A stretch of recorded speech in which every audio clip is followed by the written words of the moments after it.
Um, Hello everyone. Today I'm gonna tell you about. We all know ZK is the end game, but how ZKYC is actually the end game. I'm Lancelot, co-founder and CTO at Hyli. I'm going to be a flight assistant today, so make sure to buckle your seatbelts and stay safe.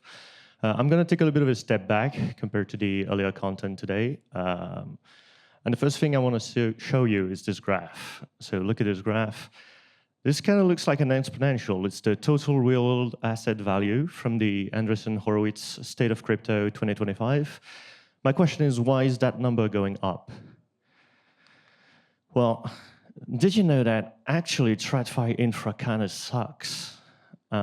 This is like, those guys are partying like it's 1977, you know, that's the way Swift launched. Like bank infra is famously COBOL. And like TradFi is actually decentralized. Everybody's got their own ledger. Everybody's got their own stuff. There's bridges everywhere, and you know it's fun to reconcile ledgers. And no, it's not.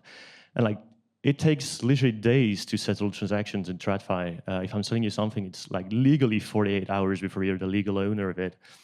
You know, even on Ethereum years ago, we were doing better. So the situation is just not great. This is a chart of what happens when you sell a simplified chart of what happens when you sell an equity stock. Yeah, it's not great.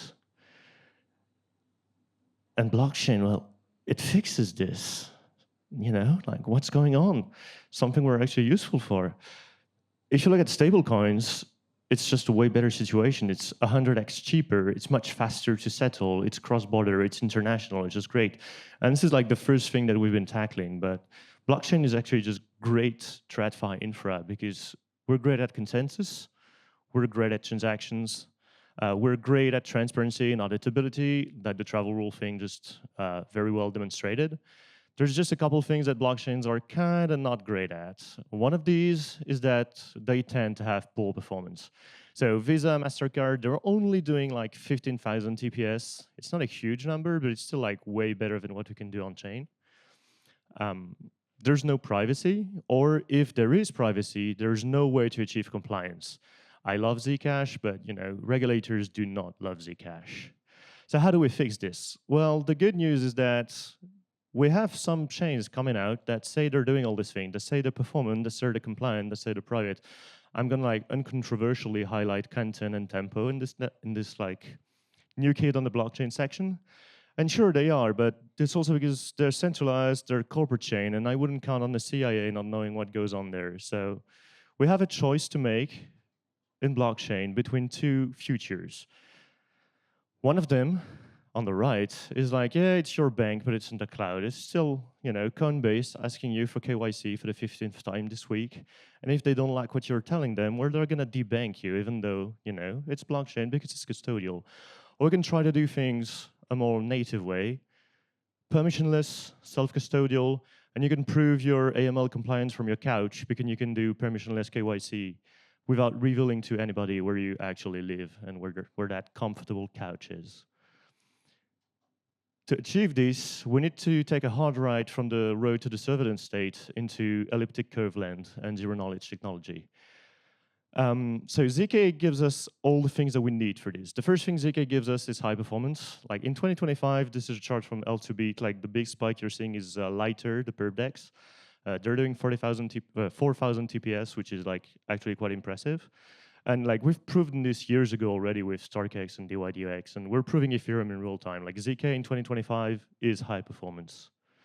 It's high performance because you don't store too much stuff on chain. I like to think of it as an iceberg. On Ethereum, you have to store the whole iceberg on the chain. If you're using ZK, you just need to store the tip of the iceberg, and that secures the rest. It's high throughput, and it's very flexible. Again, Lighter demonstrates this really well. They have a very custom setup that allows them to achieve this high performance. ZK gives you privacy, obviously. ZK allows you to do private, allows you to do confidential or anonymous transactions, again, with the flexibility angle here too. I'm going to like quantum tunnel through the Zcash explanation because I won't have the time, but it's very simple, essentially. You just have nodes on nullifiers, and ZK gives you the ability to confound people, and they won't be able to tell where your money came from or where your money is going. And the final, third, and critical thing that ZK gives you is the ability to have better compliance. Why? Because ZK can prove things in a very selective disclosure way. You can do proof of passport, you can do proof of residence, you can do proof of funds, you can prove you're not sanctioned in OFAC or some other list. You can prove that you're over 18, should that be useful to you in some way. And like one of the interesting things here, for example, so French identity cards, passports, they're signed. You can extract, like if you trust the government public key, you can derive any kind of information about a French citizen for that without revealing who they are and by selectively disclosing that information. And this is actually like kind of starting to work. If you've done the Aztec sale, you've used ZK Passport to prove that you were not a UK citizen, which is quite unfortunate for the Aztec team themselves. And they've had like a live face cam thing using enclaves in your iPhone and proving that you are actually a real human. So we have everything we need to achieve this new world of permissionless KYC. Privacy, performance, and compliance, we just kind of need to put it all together. And so who's going to be the hero that puts the Triforce together?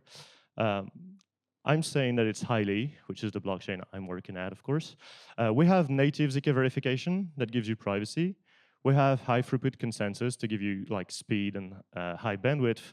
And we have the tools to allow permissionless KYC, giving you the compliance. And we've kept quite busy at Hyli. Lately, we've been doing FibRace, was like a client-side proving experiment with the Kakarot team that's now working at Zama.